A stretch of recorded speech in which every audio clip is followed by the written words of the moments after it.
I've got Unity fired up here on my Mac, and I'll start a new project. So when you start a new project, it's going to ask you where you want to save your project. You can set a project directory. So right now it's going to go into users, delete, or you can basically say, I want to choose where I'm going to save it. What I will do here is I'll go to desktop.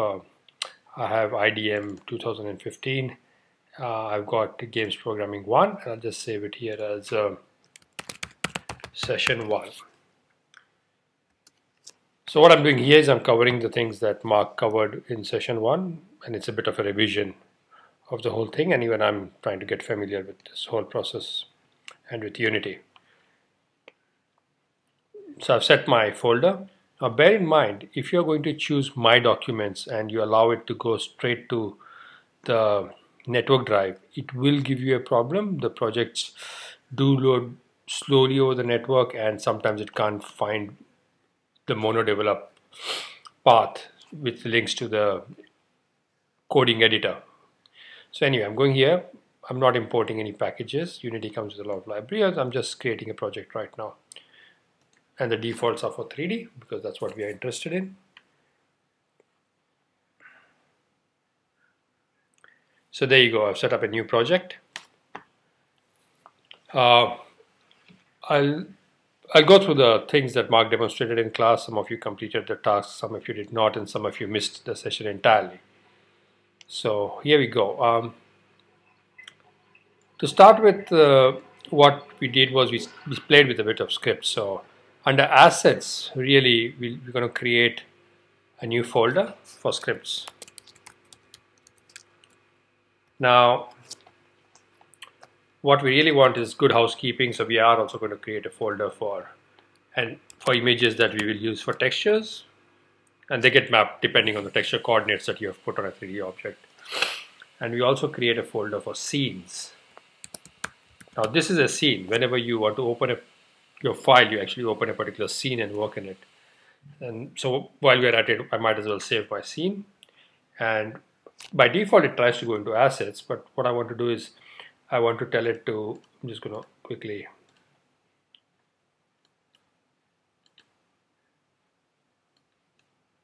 try and go inside assets, inside the scenes. And I'm just going to call it cube move. Like you can have different levels, level 1, level 2, and each one can be a different scene. So I've got my first scene.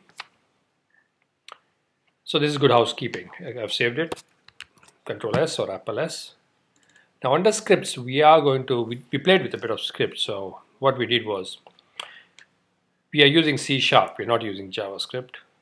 So if you right click and you go to create and say C# script, it will give you a C# script, and I'm going to call it cube movement. No spaces, please. No spaces.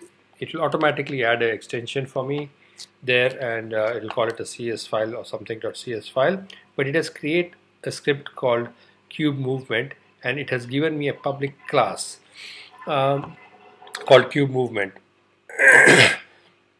Now what we do is to edit this script, it gives me some basic object-oriented structure there.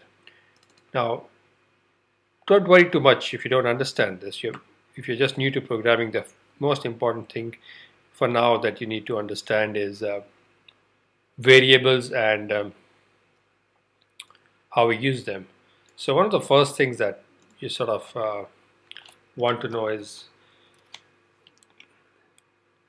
you can have characters inside a variable, you can have integers, whole numbers inside a variable, you can have decimals inside a variable, and you can have true or false. There are actually more than 24 types of data types that a variable can hold.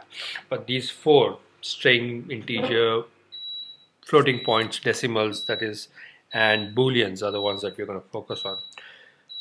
So I'm just going to declare something and I'm going to output it out. So let's say when I declare a variable, and inside this function, if you like, if you have not used to object-oriented programming, but called void here.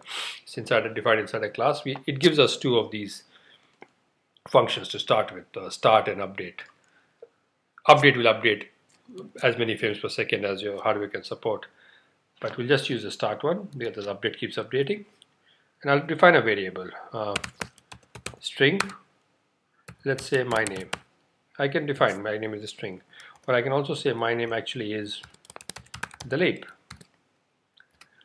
I can define an integer, let's say score is equal to 100. Now that's a string, so it is in quotes, and I must not forget these syntax things. You can see the editor tries to fix my bad habits of coding, puts a nice score, makes it neat and tidy, puts the alignment, and that's all good. So that's an integer, not in quotes, it recognizes it's a number. Let me get a floating point. Let's say health goes from 0 to 1. So float health equals 0.9f. It doesn't have to be, I'm just giving possible use of it. And let's say we have bool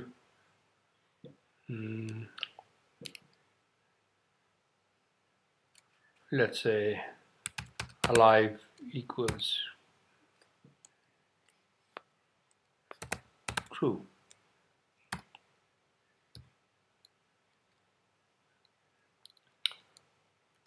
So I'm just going to try and output these. For now we'll just output it in the console, and then we'll do a bit more with it. So debug.log, and if you go through the sessions, the PowerPoint sessions on the M drive, you will come across these things.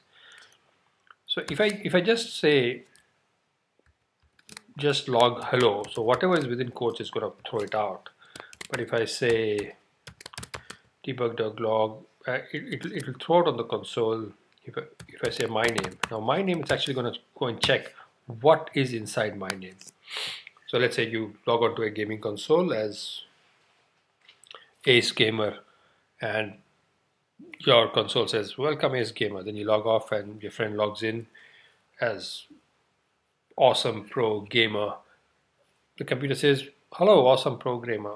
Of course it doesn't remember all the gamer tags in the world, it just sees who is logged on, goes and checks up what your gamer tag is and uses that as a welcome message. So when I say debug.log my name, it should just pick up whatever is here. In this case I've hard coded it, but we can get it from the user.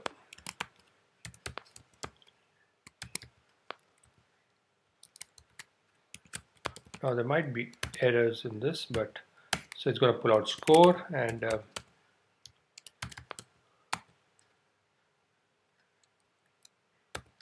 so alive is a variable that holds true or false. So let's see, I'm just going to save this and I'm going to try and run it. It might have errors, we'll see. So if I go to my console here, if you can't see the console, you just need to go to Window Console. Oh, it's not, of course, I've written a script, but I've not attached it to anything. So let me go back to my project and let me just drag it to the camera. So my script is now attached to the camera. Now if I play it, and now I go to console, you can see now it's running hello Dilip 100 true. So it's outputting the variables. So that was stage one, understanding variables. You can put values in them. The 4 different types of values we're going to look at is like, oh, there's a floating point number here which did not come out. Maybe I did not write it. But yeah, we just put them in variables and we've output it. Let me go back to and see what happened to the floating point. Float health, oh, of course, I did not output health. And I can output health. You can also make this a bit meaningful. If you can add a string, hello plus my name. So I don't need this first line. I can comment it out. 2 slashes is a comment. Hello plus my name, and you can make this morning your current score is plus.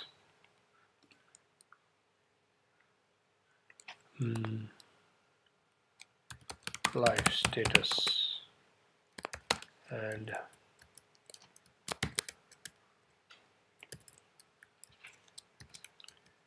you can say your current health is. So this is just a simple concatenation where you're joining a string to a variable. You can concatenate, join a couple of things together. And let's go back. It's still running here. Bad. I should have paused it. I'll go to console again and run it. And there, hello Dilip, your current score is 100.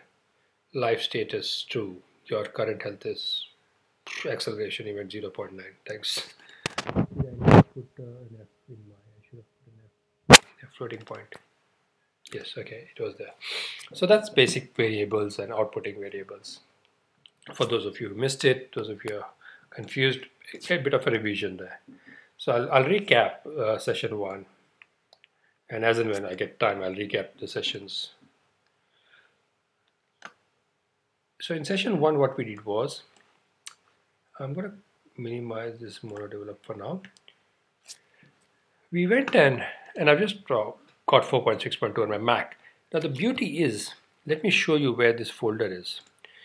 You can move the whole project between a Mac and PC, no dramas. So if I go to IDM, I get game project, session 1. So if I just take this entire folder, session 1, copy it, dump it on a D drive on the computer labs on HBlock, it will work perfectly. I can go into assets, I can go into scenes, I can open this scene, perfect. It will load up beautifully, no dramas at all. Okay, so wherever I've stored my project, that's my project. So let's do some interaction, let's do some movement. We first create a cube, so that is a bank cube. You want a bigger cube, you can go 10, 10, up to you. I'll just use the default 1, 1, 1.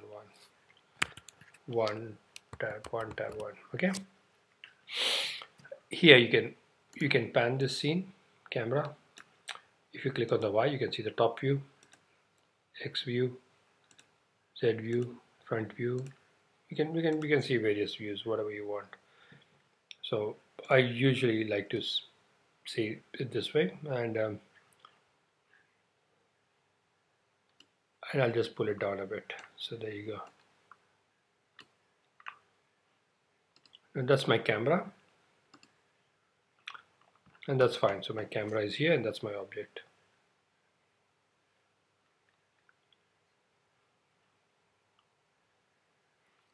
So I have a cube here. I'll just try and adjust my camera so that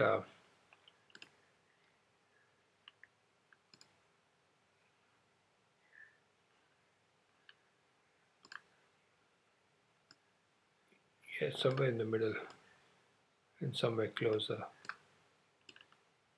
Yeah. Okay, so I've got my camera there and I can see what my camera is seeing. Let's add a light, game object, light. I think directional light is the sun. I'm just gonna, it just lights up everything, and if I was to go and see the game right now, and there you can see it's lit up. Pretty cool. So we have this object. The first thing what we're going to do is going to try and make it move. So let's write a new script, create a C# script, and I already have cube movement. What I might do is I take the camera, and I don't need this script in the camera anymore. I attached a script to the camera, right? So you can see cube movement script here. I don't need this one. So I don't need this one anymore. I can come here and remove this script here. That's cool. And this new one, I will remove it.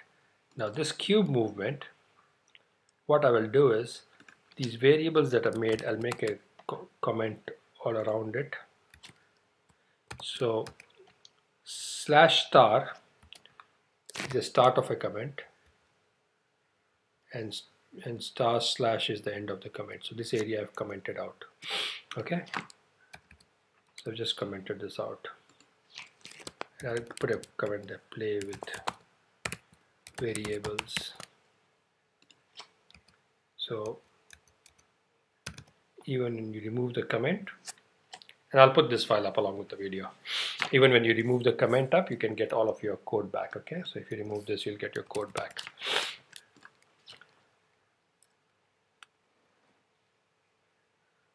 So let's get some basic movement here. What we'll do is this time we'll actually just use the update because we want it to update continuously as the camera plays. So I'm going to use the update, and usually there's something called update and fixed update. So we're going to use update now, and we'll try to get this thing to move. We have to assign this script to the cube now. So I'm just going to take this script, drag it and drop it on the cube. So if I go to the cube, I should find it here, cube movement, all cool. I'll go back to MonoDevelop, which is here. So one thing I can do is I can use a function called transform. So you can see when I click on the cube, one of the properties here is transform, and I can click on X and you can see it's moving in X. So that I can click on Y and it's moving in Y. Okay. Now we want to get that exact movement by keys. So we can say transform.translate. Now one thing we can do with it is if I put an open bracket, you can see I get this hints on how to use a translate, and if I use the up and down arrow key on my keyboard, it says I can give X, Y, Z, floating point numbers. I can move relative to another object, and there's several ways of using it. I'm just going to use X, Y, Z, and if I was to use input dot get axis, and you can see it gives me hints. Input dot get axis. If I use something like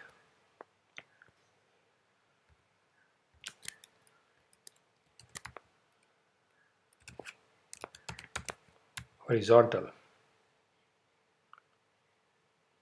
okay, so if I use something like horizontal, it will, I'm going to give three values, X, Y, Z. So this input dot get axis horizontal will use my arrow keys. It will take the input and start moving them in units of 1. So I'm just going to use the same thing for, I just use it for X, and I'll keep Y and Z for 0 now. I won't move it in. Don't want to move it.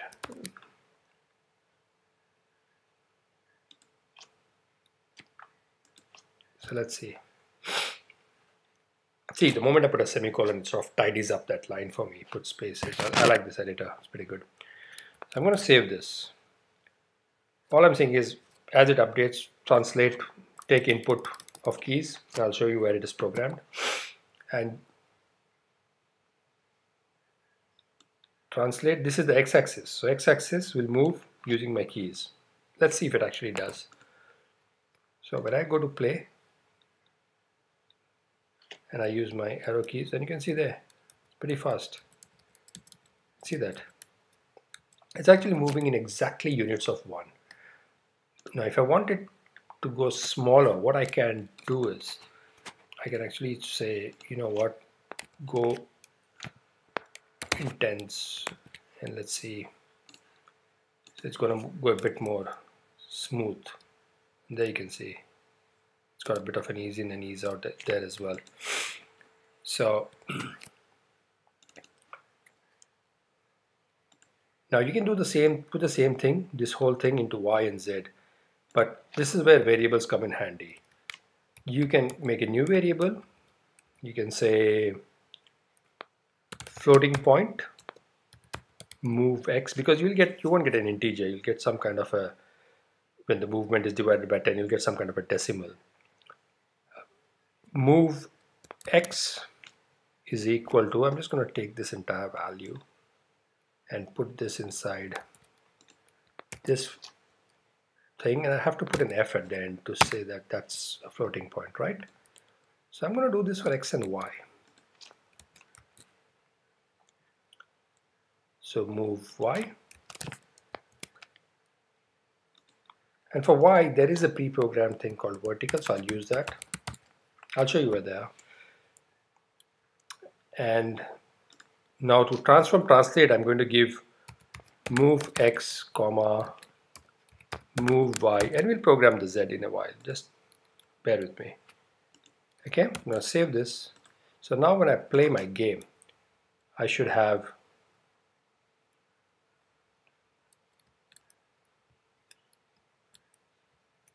x, and I'm using the arrow keys up and down y, right? I'm using my arrow keys, and I can also use A, D, W, S. Okay, these are the keys you can use, the left side as well, and the arrow keys as well. I'm just going to pause this and show you where all of this drama is. So it is in File, oh sorry, and the Edit Project Settings, Input.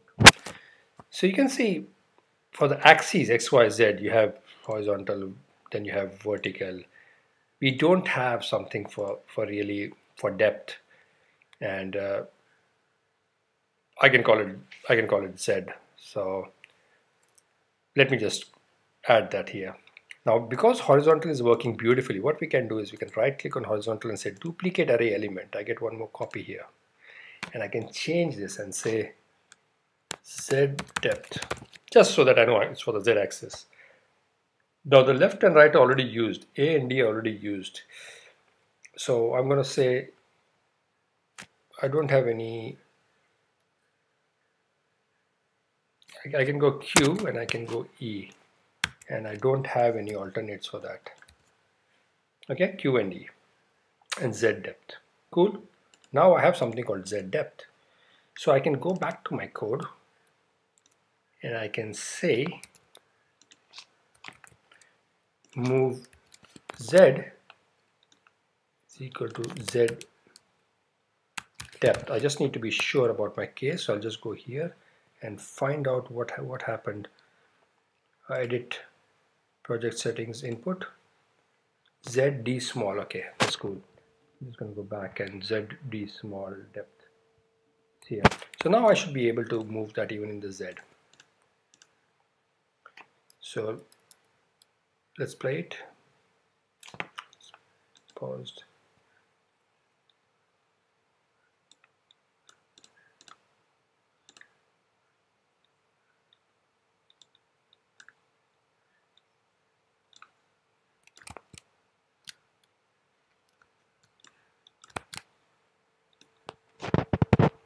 Okay, there is an error. Unity exception input access Z depth is not set up. Okay, I have an error in my code. So let me go back to edit project settings input. Oh, it is not set up. Thought I'd copied it. So right click, duplicate array element, came here. I said Z depth Q E, and I need to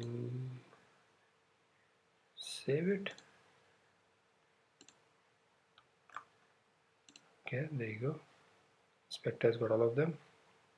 Now if I come to cube, if I hit play,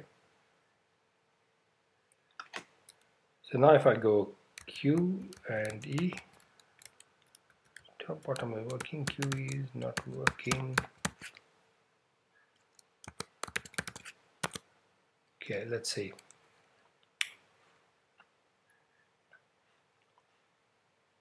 So does my script have it? My script has Z depth. It should move X, Y, Z. Oh, I don't have it. So I need to, you see, I did not change. I've got move X, move Y. This has to be move, and it's picked up here. Cool. Now it should work. So I'm just going to save it, Control S, come here, run my game. Now left, right, top, bottom, and Q and E. See, inside out. So I've got my depth there. Okay, I'll stop here. It's a 24-minute video. I'm going to stop here. Basic cube movement. The next part will cover collisions and textures. Okay, and then practice, because as Mark completes the sessions ahead, he will assume this knowledge.